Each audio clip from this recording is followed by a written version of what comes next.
ketahui bahwa pandemi ini kan di Indonesia sudah sekitar 7 atau 8 bulan ya Pak. Nah, bagaimana cara Paxel beradaptasi dengan pandemi ini Pak?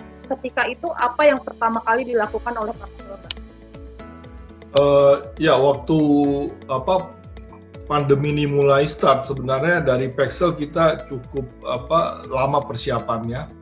Jadi sebenarnya waktu mulai kita tahu bahwa virus corona ini start di Cina waktu Januari awal, itu kira-kira bulan Februari kita sudah mulai membeli masker N95 waktu itu. Jadi waktu itu belum langka di pasaran, jadi waktu itu kita sudah membeli masker untuk persiapan untuk kurir-kurir kita, karena kita tahu bahwa logistik biasanya tetap boleh berjalan.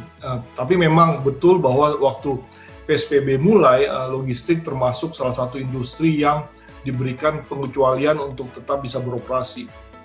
Waktu PSBB ini mulai, itu memang kita lumayan cukup pusing juga mencari perlengkapan APD untuk hand sanitizer dan lain-lain untuk kurir-kurir kita dan juga untuk titik-titik operasional kita.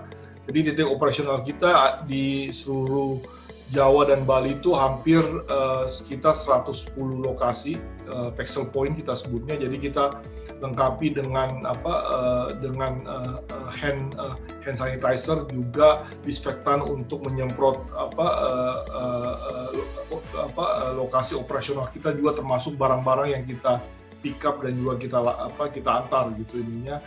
Lalu juga masker untuk semua kurir kita, dan juga beberapa kantor cabang itu kita siapkan juga dengan alat untuk cuci tangan di luar. Jadi itu yang lalu kita bikin tim khusus, kira-kira bulan April kita bikin tim khusus untuk COVID-19 yang kita ambil dari berbagai cabang dan juga beberapa dari beberapa departemen, dan karena operasional harus berjalan terus, jadi kita pastikan SOP protokol kesehatannya itu tetap bukan. Tapi untuk back office, waktu mulai PSBB ini kita memperlakukan work from home. Jadi untuk back office kita berlakukan work from home sampai sekarang. Jadi sebenarnya walaupun PSBB untuk back office ini masih work from home sampai sekarang, walaupun tetap kantor kita buka, jadi yang memang mau ke kantor silahkan, tapi kita hindari karyawan kita yang biasanya harus memakai angkutan umum, itu kita sarankan lebih baik stay di rumah. Gitu. Artinya yang back office ini semuanya 100% work from home atau gimana Pak? Untuk back office ya 100% work from home. Yang dari tim operasional itu 100% selalu bekerja di lapangan gitu Pak. Dengan adanya penerapan sistem kerja baru ini yang work from home Pak, bagaimana memastikan produktivitas mereka Pak untuk back office sendiri? Dan ini memang awal-awal agak susah, terutama karena biasanya meeting-meeting itu dilakukan secara offline gitu kan, untuk ketemu di ruang meeting. Sejak mulai work from home itu kan udah mulai virtual meeting gitu ininya. Untuk kebetulan untuk back office kita itu untuk tim IT dan tim operasional, karena mereka udah biasa bekerja dengan rekan-rekan di kantor di kota-kota lain. Jadi kayak tim IT kita itu mereka ada 4 kantor, ada di India, ada di Bandung, ada di Surabaya, sehingga mereka udah biasa memakai Zoom dan lain-lain. Jadi waktu mulai masuk ke work from home, buat mereka itu udah cukup biasa. Jadi adjustment-nya nggak terlalu susah.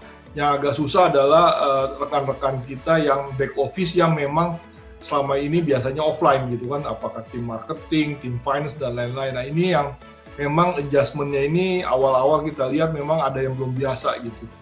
Dengan virtual meeting, tapi setelah berjalan 2-3 bulan akhirnya mulai biasa gitu dengan adaptasi kebiasaan dengan melakukan meeting secara virtual gitu. Artinya ini pemberlakuan WFA ini sejak adanya kasus COVID di Indonesia atau sejak kapan, Pak? Sejak ada PSBB pertama. Jadi PSBB pertama di DKI sampai sekarang itu kita masih work from home sih. Jadi belum pernah kita aktifkan untuk work from office ininya. Jadi tapi kalau sejak PSBB mulai dilonggarkan untuk tim dari back office kalau mau ke kantor dipersilahkan, tapi mereka nggak ada kewajiban harus ke kantor gitu.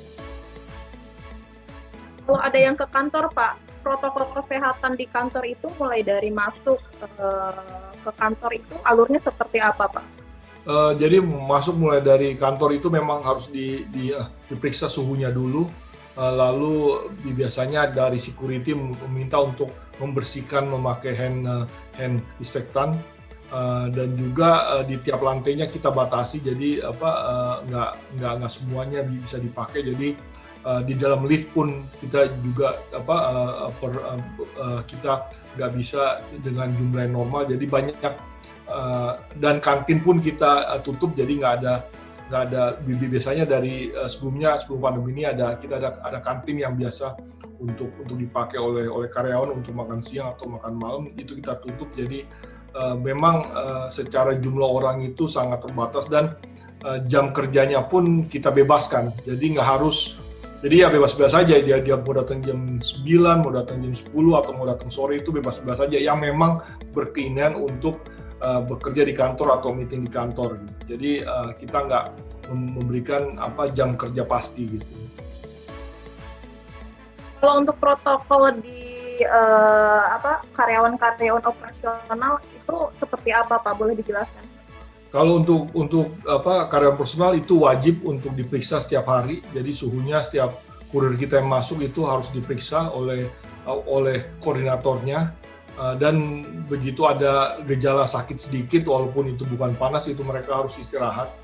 Lalu juga kita siapkan hand sanitizer yang selalu dibawa. Masker kita berikan juga. Jadi setiap bulannya kita memberikan masker baru yang dari kain sehingga bisa dicuci, dan juga kita minta karena untuk setiap hari kantor operasional mereka bersihkan dengan menyemprot cairan disinfektan, termasuk juga dari barang-barang atau paket yang kita handle, karena 80% sejak COVID ini paket yang kita handle kebanyakan dari banyak makanan gitu. Jadi memang kita handle-nya agak special handling untuk makanan ini. Termasuk di Pexel Home sendiri gimana?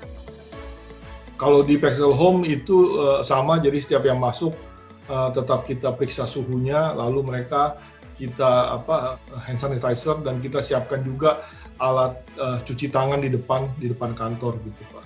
Apakah Pexel juga membuat bukan satgas, Pak, atau call center jika ada karyawan yang ingin bertanya ataupun ingin tahu informasi mengenai protokol kesehatan yang diterapkan Pexel atau mengenai COVID-19? Ya, kita bikin WhatsApp grup khusus, jadi yang dari tim satgasnya itu dari berbagai departemen, mereka ada perwakilan setiap departemen, dan juga dari tiap masing-masing cabang ada di grup itu. Kita sebut sebagai tim sukarelawan COVID-19. Jadi mereka yang terus mengupdate informasi, dan juga waktu itu ada beberapa kurir kita yang keluarganya terkena positif, itu langsung kita minta untuk nggak masuk kerja, jadi dengan isolasi mandiri karena ada anggota keluarganya yang terkena, dan kita juga tiap hari kita mensuplai bahan makanan selama 2 minggu gitu ini. Jadi itu yang dilakukan sama tim satgas inilah, dan tim satgas ini juga melakukan random check ke masing-masing Pexel Home, Pexel Point, apakah SOP-nya itu dijalankan. Dan juga waktu awal bulan April itu mereka berkunjung ke semua Pexel Point yang jumlahnya 120 untuk melakukan untuk dibersihkan. Jadi awalnya kita bersihkan dulu semuanya untuk memastikan mereka tempatnya bersih dan juga kita berikan alat-alat untuk semprot dan juga untuk cairan disinfektannya. Itu yang dilakukan oleh tim Satgas ini.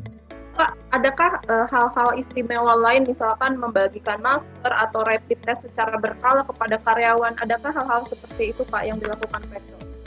Masker tiap bulan kita kasih. Jadi walaupun kita kasih masker kain yang bisa dicuci, tapi tetap tiap bulan kita minta mereka kita supply dengan masker baru ininya. Jadi satu kurir itu tiap bulan dapat 3 pasang masker yang kita siapkan. Lalu untuk rapid test itu hanya untuk